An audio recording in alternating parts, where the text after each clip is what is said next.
नमस्कार दोस्तों, स्वागत है आपका अपने YouTube channel smart study bye Ramanand sir में।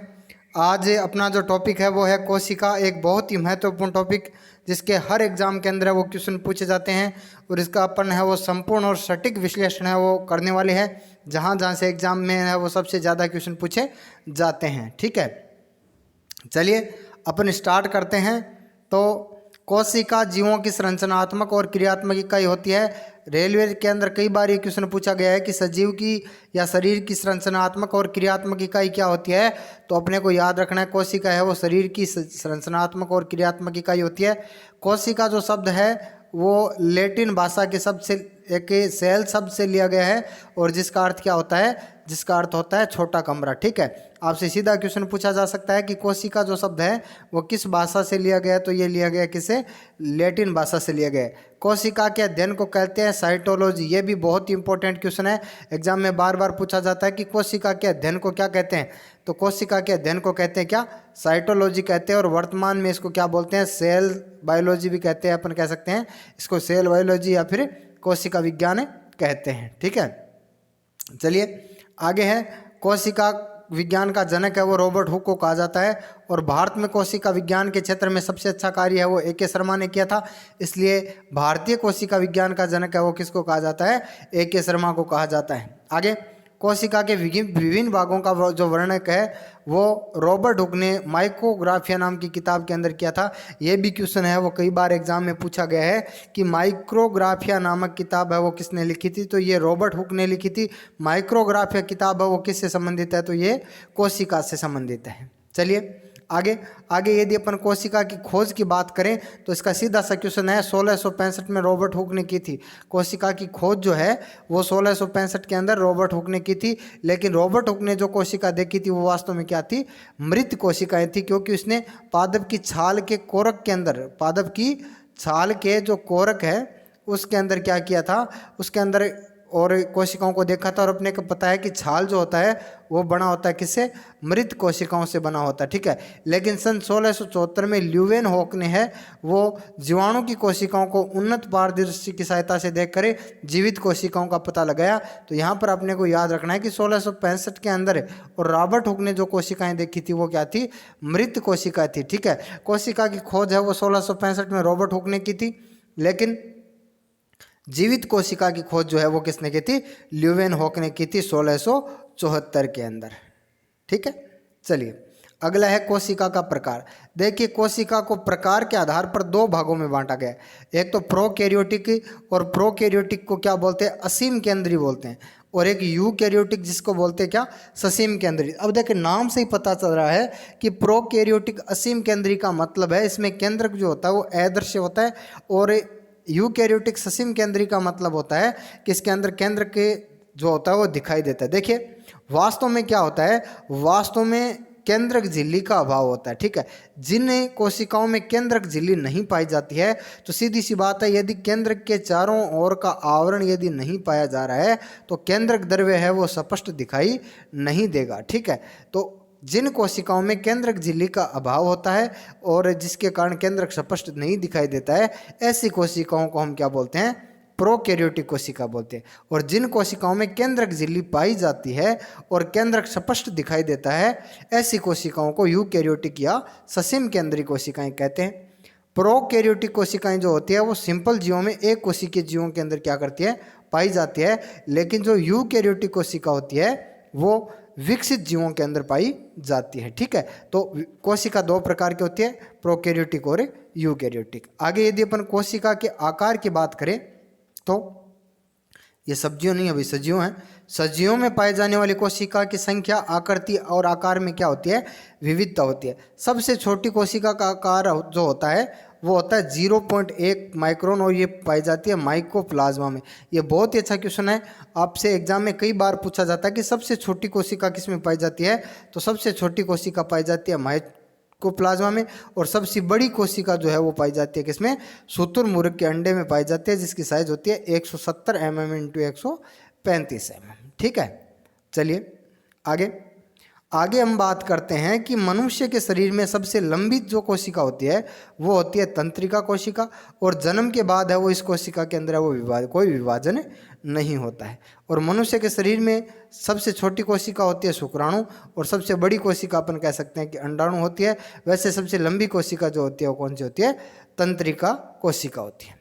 आगे आगे आता है कोशिका सिद्धांत। देखिए, कोशिका सिद्धांत दो जीव वैज्ञानिकों ने अलग अलग टाइम पर दिया था। एक तो थे एम स्लेडन और एक थे टी स्वान। ठीक है, एम स्लेडन ने अपना जो प्रयोग किया था वो पादपों के ऊपर किया था, और टी स्वान ने अपना प्रयोग जो किया था जीवों पर किया था। ठीक है, लेकिन दोनों के जो निष्कर्ष थे वो बिल्कुल क्या थे? समान थे।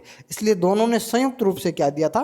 कोशिका सिद्धांत दिया था। ठीक है, अब देखिए इन्होंने क्या सिद्धांत दिया। इन्होंने कहा कि प्रत्येक सजीव का जो शरीर होता है वो कोशिका से बना होता है। कोशिका जीवन की मूलभूत इकाई होती है। ये भी बात है वो इन्होंने कोशिका सिद्धांत में कही। और कोशिका में पाए जाने वाला केंद्र किसकी विभिन्न क्रियाओं को क्या करता है? नियंत्रण करता है। ये बातें हैं कोशिका सिद्धांत की। कोशिका सिद्धांत दिया था एम स्लीडन और टी स्वान ने। कई जगह आपसे सीधा यही क्वेश्चन आता है, स्लीडन और स्वान। ठीक है, और 1838 और 39 के अंदर है वो ये संयुक्त रूप से दिया गया था। ठीक है, लेकिन एम स्लीडन ने प्रयोग किया था किसके ऊपर? पादपों के ऊपर प्रयोग किया था, और टी स्वान ने प्रयोग किया था जंतुओं के ऊपर। ठीक है, चलिए अब अगला आता है न्यू सेल थ्योरी या नव कोशिका सिद्धांत। देखिए, हमें ये तो पता चल गया कि सजीवों का जो शरीर होता है वो कोशिका से बना होता है, लेकिन ये बात अभी भी स्पष्ट नहीं हो पाई थी कि कोशिका का निर्माण है वो किससे होता है। तो इसके लिए दिया गया था क्या? नव कोशिका सिद्धांत या कोशिका विभाजन का सिद्धांत, और ये दिया था 1855 में रुडोल्फ विर्चो ने। ठीक है, कोशिका विभाजन का सिद्धांत या न्यू सेल थ्योरी जो है वो 1855 में रुडोल्फ विर्चो ने दी थी, और जिसके अनुसार नई कोशिका का निर्माण किससे होता है? पुरानी कोशिका से होता है। नई कोशिका का निर्माण किससे होता है? पुरानी कोशिका से होता है। ठीक है, आगे है कोशिका की संरचना। तो कोशिका जो है वो विभिन्न भागों से मिलकर बनी होती है। सबसे पहले अपने बात करते हैं पादप कोशिका की। सबसे पहले हम बात करते हैं पादप कोशिका की। तो पादप कोशिका में अंतःप्रद्रवी जालिका, लाइसोसोम, चिकनी अंतःप्रद्रवी जालिका, कोशिका द्रव्य, हरित लवक, राइबोसोम, माइटोकॉन्ड्रिया, कोशिका भित्ति या बाह्य कोशिका, प्लेज्मा झिल्ली, केंद्रक झिल्ली, गोल्जिकाय, केंद्रक और हरित लवक जो होते हैं वो क्या करते हैं? पादप कोशिका के अंदर पाए जाते हैं। ठीक है, अब आगे यदि अपन बात करें तो जंतु कोशिका जो होती है उसके अंदर गोल्जिकाय पाया जाता है, चिकनी अंतःप्रद्रवी जालिका पाई जाती है, केंद्रीय झिल्ली पाई जाती है, केंद्रक पाया जाता है, कोशिका द्रव्य पाया जाता है, खुरदरी अंतःप्रद्रवी जालिका पाई जाती है, माइटोकॉन्ड्रिया पाया जाता है, राइबोसोम पाया जाता है, लाइसोसोम पाया जाता है, तारक केंद्र पाया जाता है और प्लेज्मा झिल्ली पाया जाता है। ठीक है, यहाँ पर हमने देखा कि जो तारक केंद्र था वो पादप कोशिका के अंदर नहीं होता है, और पादप कोशिका के अंदर जो पाए जाते हैं, पादप कोशिका के अंदर ही पाए जाने वाली कोशिका भित्ति और जो हरित लवक होते हैं वो जंतु कोशिका के अंदर ही नहीं होते हैं। ठीक है, तो ये कुछ कोशिकांग ऐसे होते हैं जो पादप कोशिका में मिलते हैं, और कुछ ऐसे होते हैं जो सिर्फ किस में मिलते हैं? जंतु कोशिका में मिलते हैं। ठीक है, सबसे पहले हम बात करते हैं कोशिका भित्ति की। तो सबसे पहले हमने पढ़ा भी कि कोशिका भित्ति है वो केवल पादप कोशिकाओं में पाई जाती है, और यह पादप कोशिकाओं को क्या करती है? पादप कोशिकाओं को संरचनात्मक दृढ़ता प्रदान करती है। पादपों में कोशिका भित्ति सेलुलोज की बनी होती है, और कवकों में बनी होती है काइटिन की। दो मोस्ट इंपॉर्टेंट क्वेश्चन है जो एग्जाम में बार बार पूछे जाते हैं कि पादपों की कोशिका भित्ति तो सेलुलोज की बनी होती है, और कवकों की कोशिका भित्ति बनी होती है किसकी? काइटिन की। ठीक है, चलिए आगे देखते हैं। तो आगे कोशिका भित्ति है वो पादपों की बाहरी आवरण से क्या करती है? सुरक्षा करती है। कोशिका झिल्ली की रक्षा करती है तथा कोशिका को सूखने से क्या करती है? बचाती है। और यह जंतुओं में क्या होती है? अनुपस्थित है। ये हमने पढ़ लिया। मोस्ट इंपॉर्टेंट क्वेश्चन जो आपको याद रखना है वो यही याद रखना है कि कोशिका भित्ति जो होती है वो सिर्फ पादपों में पाई जाती है, और पादपों में ये सेलुलोज की बनी होती है, और कवकों में किसकी बनी होती है? काइटिन की बनी होती है। ठीक है, चलिए आगे आता है कोशिका झिल्ली या प्लेज्मा झिल्ली। मोस्ट इंपॉर्टेंट जितने भी क्वेश्चन बनते हैं वो यहाँ पर मैंने डाल दिए है। यह कोशिका का सबसे बाहरी आवरण होता है। ठीक है, कोशिका झिल्ली जो होता है वो कोशिका का सबसे बाहरी आवरण होता है। ये लिपिड तथा प्रोटीन से बनी होती है। देखिए, कोशिका भित्ति बनी होती है सेलुलोज से, कोशिका झिल्ली बनी होती है लिपिड और प्रोटीन से। यह कोशिका का आकार बनाने में क्या होती है? सहायक होती है। कोशिका भित्ति जो होती है वो कोशिका को यांत्रिक सहारा, या अपन कह सकते हैं कि दृढ़ता प्रदान करती है। लेकिन कोशिका झिल्ली जो होती है वो इसका आकार बनाने में सहायक होती है। इसे वर्णात्मक पारगम्य झिल्ली भी कहते हैं। कोशिका झिल्ली को वर्णात्मक पारगम्य झिल्ली भी कहते हैं और इसकी मोटाई होती है 75 एंगस्ट्रॉम। ये भी बहुत इंपॉर्टेंट क्वेश्चन है। कोशिका झिल्ली की मोटाई कितनी होती है? 75 एंगस्ट्रॉम में होती है। ठीक है। कोशिका झिल्ली से संबंधित अनेक सिद्धांत दिए गए, परंतु 1972 में निक सिंगर और निकलसन द्वारा दिया गया तरल मोज़ेक सिद्धांत सर्वाधिक मान्य है। बहुत ही इंपॉर्टेंट क्वेश्चन है। तरल मोज़ेक सिद्धांत किसने दिया था? तो सिंगर और निकलसन ने दिया था। तरल मोज़ेक सिद्धांत किससे संबंधित है? तो ये कोशिका झिल्ली से संबंधित है। ये किससे संबंधित है? ये कोशिका झिल्ली से संबंधित है। मोस्ट इंपॉर्टेंट आपको याद रखना है, तरल मोज़ेक सिद्धांत 1972 में दिया गया था। ठीक है। अगला माइटोकॉन्ड्रिया कोशिका का सबसे महत्वपूर्ण कोशिकांग, ये केवल यूकेरियोटिक कोशिका में पाया जाता है। और माइटोकॉन्ड्रिया क्या करता है? ऑक्सीजन की उपस्थिति में भोजन को ऊर्जा में मुक्त करता है और एटीपी के रूप में उसके अंदर ऊर्जा संचित होती है। और यही कारण है कि माइटोकॉन्ड्रिया को कोशिका का क्या कहा जाता है? शक्ति गृह भी कहा जाता है, ऊर्जा घर भी कहा जाता है, बिजली घर भी कहा जाता है, पावर हाउस भी कहा जाता है। ठीक है। इसकी खोज अल्टमान ने की थी और माइटोकॉन्ड्रिया जो शब्द है वो दिया था किसने? बेंडा ने दिया था। ठीक है। माइटोकॉन्ड्रिया जो शब्द है वो किसने दिया था? बेंडा ने दिया था। सर्वप्रथम इसको देखा था कोलिकर ने, किसके अंदर? कीटों की मांसपेशियों के अंदर। और एक कोशिका के अंदर 50 से 50,000 तक और माइटोकॉन्ड्रिया वो पाए जाते हैं। ठीक है। माइटोकॉन्ड्रिया को कॉन्ड्रियोसोम भी कहते हैं।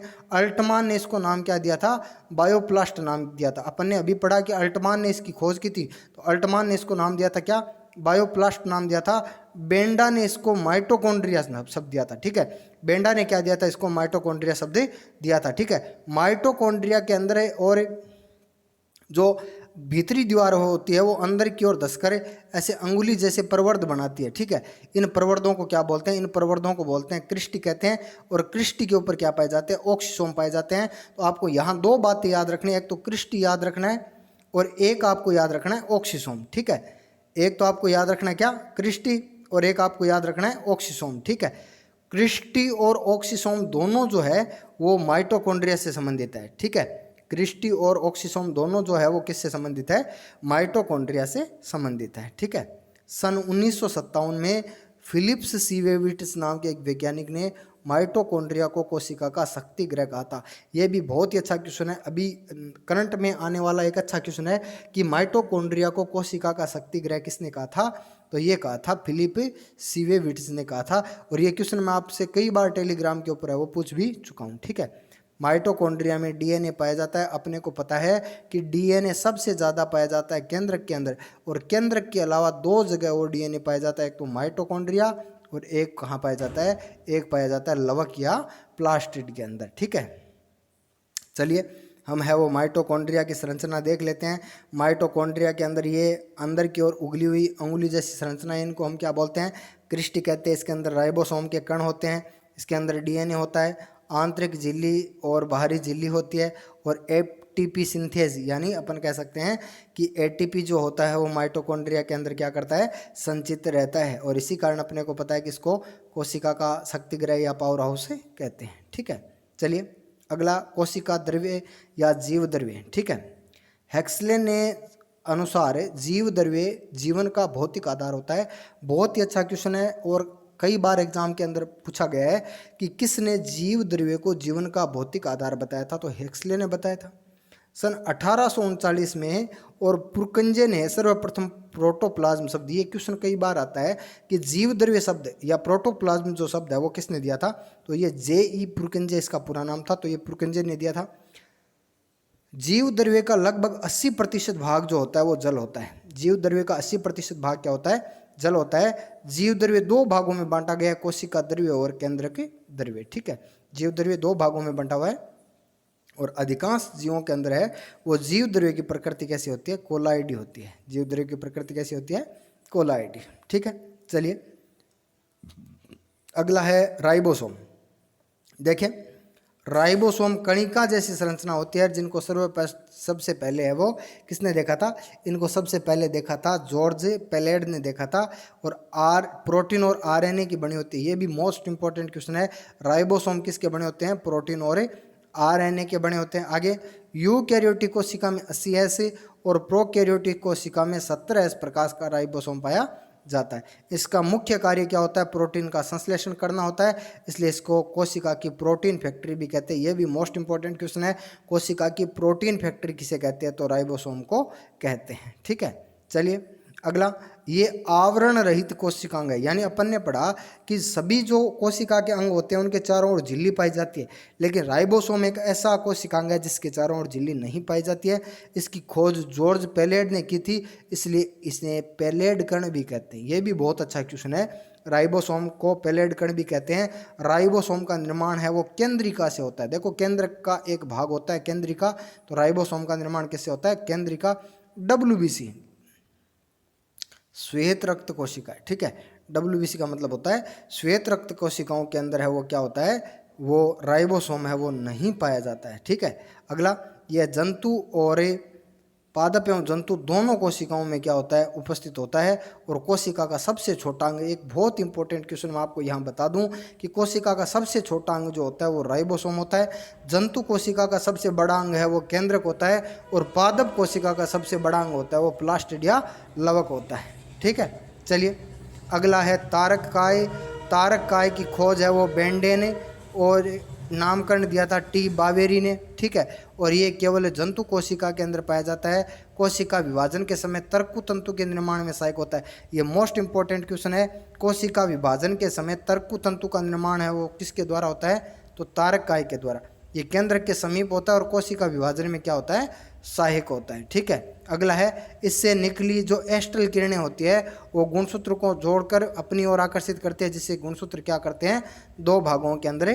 ठीक है, इसके अंदर जो एस्ट्रल किरणें होती है वो गुणसूत्रों को अपनी ओर आकर्षित करती है, जिससे गुणसूत्र क्या हो जाता है? दो भागों में बंट जाता है। अपने को पता है कि यदि गुणसूत्र दो भागों में बंट गया तो कोशिका, नई कोशिका का निर्माण हो जाता है। ठीक है, तो ये तारकाई की संरचना है वो आपके सामने है। ठीक है, चलिए अगला है अंतःप्रदर्वी जालिका एंडोप्लाज्मिक रेटिक्यूलम। ठीक है, इसकी खोज अल्बर्ट क्लाउड और कीथ पोर्टर ने की थी। ठीक है, इसकी खोज किसने की थी?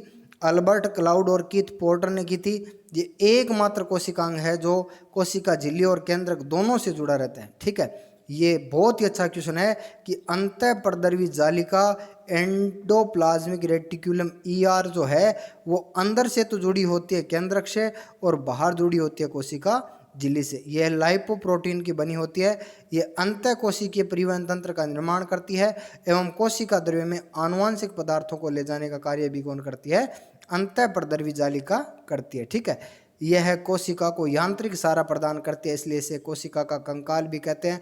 मोस्ट इंपॉर्टेंट लाइन जो है वो आप यहाँ याद कर लीजिए, किस कोशिकांग को कोशिका का कंकाल कहते हैं? तो कोशिका का कंकाल कहते हैं किसको?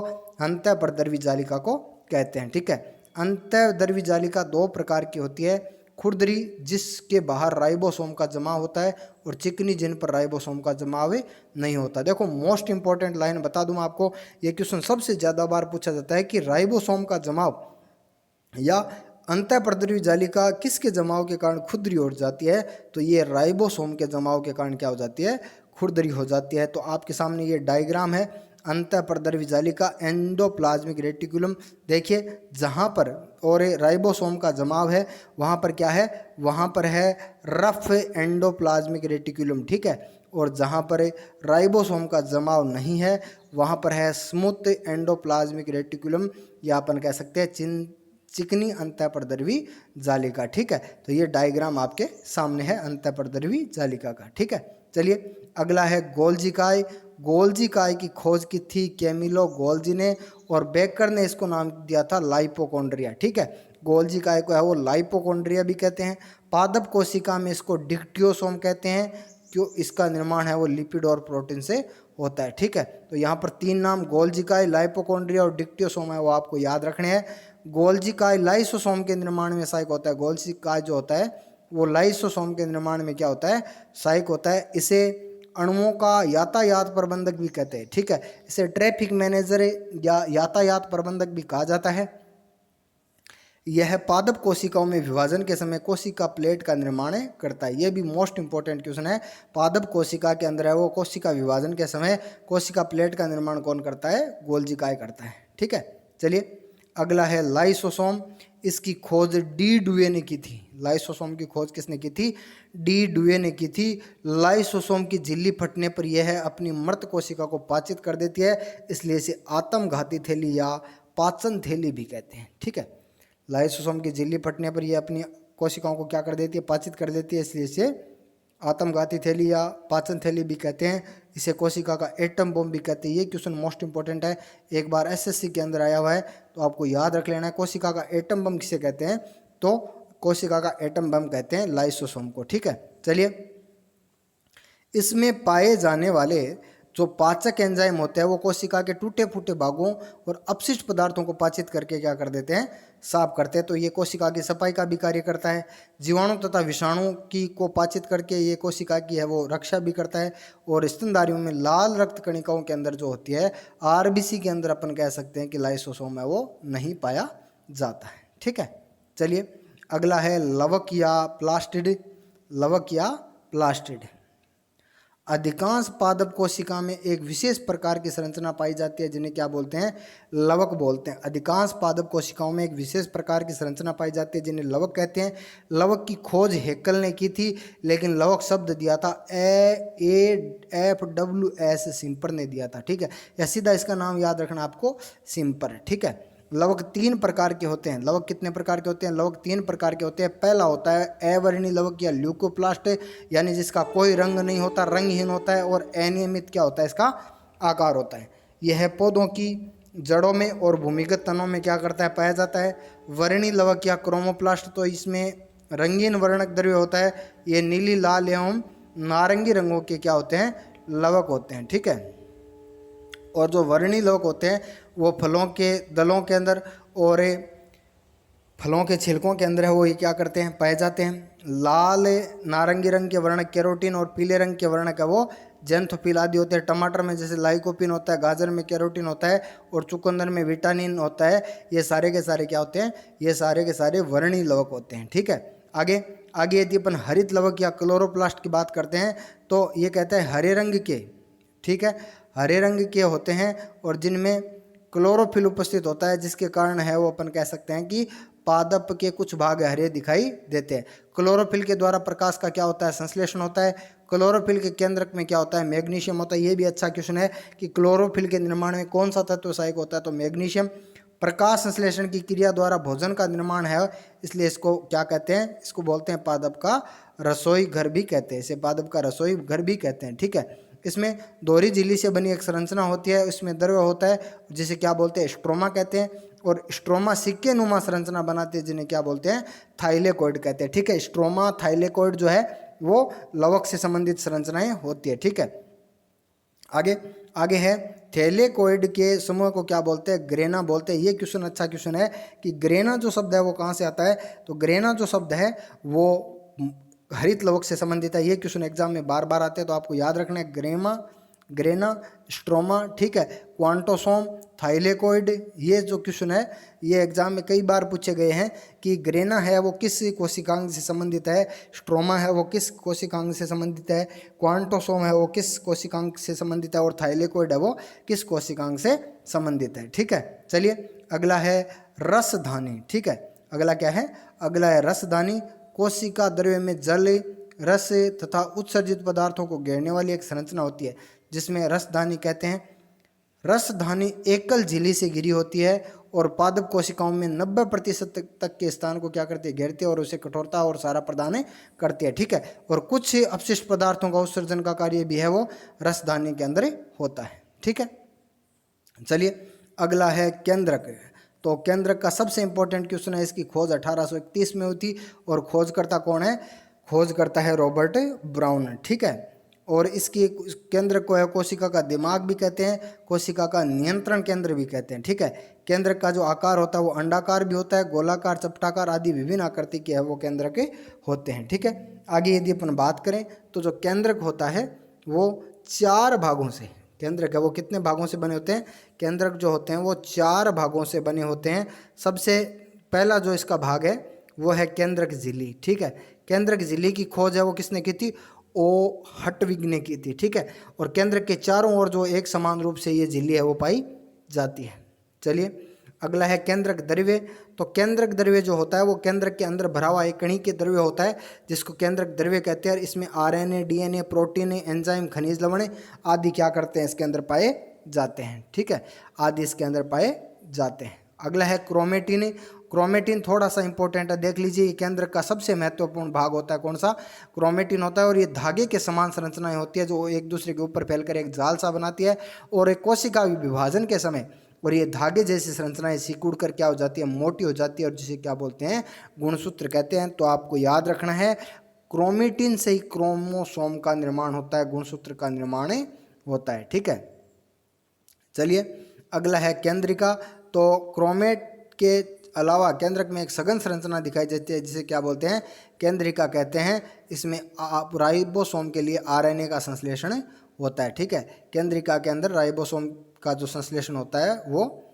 चलिए अगला, ये आपके सामने जो केंद्रक है उसकी संरचना है। ठीक है, तो केंद्रक की संरचना। चलिए आगे आगे आता है गुणसूत्र।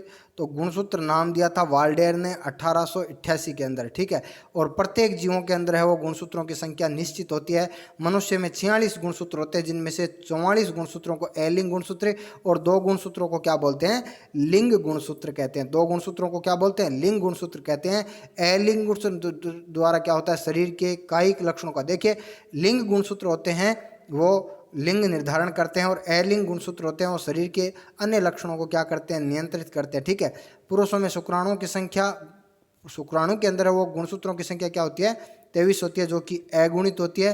और अगुणित जो गुणसूत्र होते हैं उनको क्या बोलते हैं, जीनोम भी कहते हैं। अगुणित गुणसूत्रों को क्या बोलते हैं, जीनोम भी कहते हैं। और जोड़े के रूप में पाए जाने वाले गुणसूत्रों को क्या बोलते हैं, द्विगुणित कहते हैं। कोशिका विभाजन के और मध्य अवस्था में गुणसूत्र स्पष्ट दिखाई देते हैं।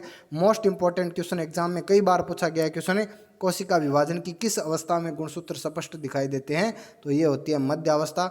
ये गुणसूत्र की संरचना है आपके सामने। और ये सेंट्रोमियर के द्वारा है वो आपस में जुड़े हुए हैं। क्रोमेटिड जिनको अपन है वो अर्ध गुणसूत्र भी बोलते हैं। और ये मिलकर क्या बनाते हैं, ये मिलकर बनाते हैं क्रोमोसोम, या हम क्रोमोसोम को क्या बोलते हैं, गुणसूत्र बोलते हैं। ठीक है, चलिए आगे है ट्रिलियम में सबसे लंबा गुणसूत्र पाया जाता है, शैवाल में सबसे छोटा गुणसूत्र पाया जाता है। ये भी आपको याद रखना है। सबसे लंबा गुणसूत्र ट्रिलियम का होता है और शैवाल में सबसे छोटा गुणसूत्र होता है। मनुष्य में गुणसूत्र की लंबाई कितनी होती है, 5 माइक्रोन होती है। डीएनए, आरएनए, स्टोन प्रोटीन तथा स्टोन रहित प्रोटीन है वो गुणसूत्र के मुख्य अवयव होते हैं। गुणसूत्र में और एक कण जैसी संरचना पाई जाती है जिन्हें क्या बोलते हैं, सेंट्रोमियर कहते हैं। गुणसूत्र के अंतिम सिरे को टीलोमियर कहते हैं। ठीक है, गुणसूत्र के अंतिम सिरे को क्या बोलते हैं, टीलोमियर कहते हैं। गुणसूत्र आनुवंशिक गुणों का क्या होता है, वाहक होता है। यानी आनुवंशिक गुणों को एक पीढ़ी से दूसरी पीढ़ी में ले जाने का कार्य वो गुणसूत्र के द्वारा होता है। गुणसूत्रों के प्रतिकृतिकरण से संतति गुणसूत्र बनते हैं जो कि संतति कोशिकाओं में पहुंचकर नए जीवों का क्या करते हैं, निर्माण करते हैं। ठीक है, अगला है न्यूक्लिक अम्ल। न्यूक्लिक अम्ल 2 प्रकार के होते हैं। एक डीएनए होता है जिसका पूरा नाम डीऑक्सीराइबो न्यूक्लिक अम्ल, और एक होता है आरएनए राइबो न्यूक्लिक अम्ल। ठीक है, ये दोनों आपको पूरे नाम है वो याद होने चाहिए। अब यदि अपन डीएनए की बात करें तो यह एक नाभिकीय अम्ल होता है और इसमें अधिकांश मात्रा में केंद्रक में पाया जाता है। डीएनए वो अधिकांश मात्रा में केंद्रक के अंदर पाया जाता है। इसके अलावा माइटोकॉन्ड्रिया और हरित लवक में भी ये पाया जाता है। ठीक है, अतः डीएनए पॉलीन्यूक्लियोटाइड होते हैं। और 1953 में वाटसन और क्रिक ने क्या की थी, डीएनए की द्विकुंडलिक या डबल हेलिक्स संरचना दी थी। ये बहुत ही अच्छा क्वेश्चन है, एग्जाम में कई बार आता है कि डीएनए की द्विकुंडली संरचना किसने दी थी, तो वाटसन और क्रिक ने दी थी। इसके लिए 1962 में उन्हें नोबेल पुरस्कार भी है वो दिया गया था। डबल हेलिक्स के दोनों स्टैंड एक दूसरे के विपरीत समांतर में होते हैं। हेलिक्स का व्यास है जो होता है कितना, 20 एंगस्ट्रॉम होता है। हेलिक्स का व्यास कितना होता है, 20 एंगस्ट्रॉम होता है। आपके सामने है वो डीएनए की संरचना है जिसके अंदर आप स्पष्ट रूप से देख सकते हैं कि गुआनिन और साइटोसिन जो है वो ट्रिपल बॉन्ड से जुड़े हुए हैं और एडिनिन और थाइमिन जो है वो डबल बॉन्ड से जुड़े हुए हैं। आपको याद रखना है कि गुआनिन और साइटोसिन के बीच ट्रिपल बॉन्ड है और थाइमिन और एडिनिन के बीच में है वो डबल बॉन्ड पाया जाता है। ये भी क्वेश्चन है वो कई बार एग्जाम के अंदर पूछा जाता है। डीएनए की द्विकुंडलित रचना होती है जिसमें 2 न्यूक्लियोटाइड है वो धागे के रूप में ओरे रहते हैं। ठीक है, द्विकुंडलित है वो अपने को पता है कि इसकी संरचना होती है। ठीक है, प्रत्येक धागे का निर्माण डीऑक्सीराइबोस शर्करा और फास्फेट से होता है। ठीक है, प्रत्येक धागे का निर्माण डीऑक्सी शर्करा के साथ नाइट्रोजन के क्षार जुड़े होते हैं। एडिनिन है वो थाइमिन के साथ डबल बॉन्ड के साथ, अभी हमने पढ़ा कि एडिनिन है वो थाइमिन के साथ डबल बॉन्ड के साथ है, और साइटोसिन है वो ग्वानिन के साथ है वो ट्रिपल बॉन्ड के साथ जुड़ा होता है। डीएनए की एक कुंडली की लंबाई जो होती है वो 34 एंगस्ट्रॉम होती है। तो एक कुंडली के अंदर है वो 10 और न्यूक्लियोटाइड होते हैं, तो दो न्यूक्लियोटाइडों के बीच की दूरी कितनी होती है? 3.4 एंगस्ट्रॉम में होती है। ठीक है, चलिए अगला है, पोलीमा वायरस में द्विकुंडलित डीएनए पाया जाता है, लेकिन बैक्टीरियोफेज में क्या करता है? एक कुंडलित डीएनए पाया जाता है। डीएनए आनुवंशिक क्रियाओं का क्या करता है? संचालन करता है। ठीक है, अगला है आरएनए। आरएनए का पूरा नाम हमने पहले ही पढ़ रखा है, राइबोज न्यूक्लिक अम्ल। आगे यदि अपन बात करें तो डीएनए जो है वो डीएनए से ही आरएनए का क्या होता है? संश्लेषण होता है। आरएनए डीएनए से ही बनता है। इनकी रचना डीएनए जैसी होती है, सिर्फ क्या होता है? क्षार का अंतरक होता है। जहां आरएनए में थाइमिन के स्थान पर क्या पाया जाता है? यूरेसिल पाया जाता है। बहुत ही मोस्ट इंपॉर्टेंट क्वेश्चन है, थाइमिन की जगह क्या पाया जाता है?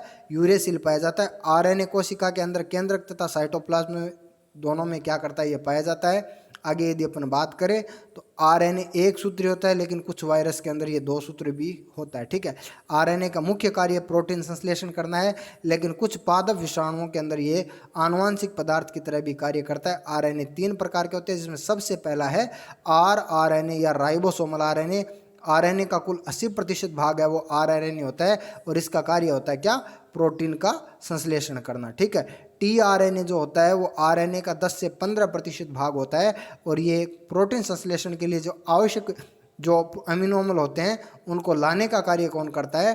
टीआरएनए या ट्रांसफर आरएनए करता है। ठीक है, एमआरएनए जो होता है या संदेश वाहक जो आरएनए होता है वो कोशिका का आरएनए का 3 से 5% भाग होता है, और अमीनो अम्लों को क्या करता है? चुनता है। ठीक है, आरएनए के हमने कितने भाग पढ़े? 3 भाग पढ़े। पहला आरआरएनए, दूसरा टीआरएनए और एमआरएनए। आरएनए का काम होता है प्रोटीन का संश्लेषण करना। टीआरएनए का कार्य जो होता है वो अमीनो अम्लों का स्थानांतरण करना, और एमआरएनए का कार्य जो होता है वो अमीनो अम्लों को सिलेक्ट करना है। ठीक है, ये आरएनए की जो संरचना है वो आपके सामने है। यहाँ पर देखो कि यूरेसिल है वो पाया जाता है थाइमिन की जगह, यहाँ दे रखा है base is uracil instead of thymine. ठीक है, थाइमिन की जगह क्या पाया जाता है? यूरेसिल पाया जाता है। ठीक है, और ये एक कुंडलित होता है। तो इस प्रकार से अपना जो कोशिका टॉपिक है उसके अंदर मोस्ट इंपॉर्टेंट जितने क्वेश्चन बनते हैं वो यहाँ पर मैंने आपको करवाने की कोशिश की है। ठीक है, फिर भी अपने को पता है कि मैटर तो बहुत लंबा चौड़ा था, लेकिन आप इतना कर देते हो तो हर एग्जाम में आपसे क्या होती है? बिल्कुल लगभग क्वेश्चन है वो आपके सही हो जाते हैं। ठीक है, तो मिलते हैं नेक्स्ट वीडियो में।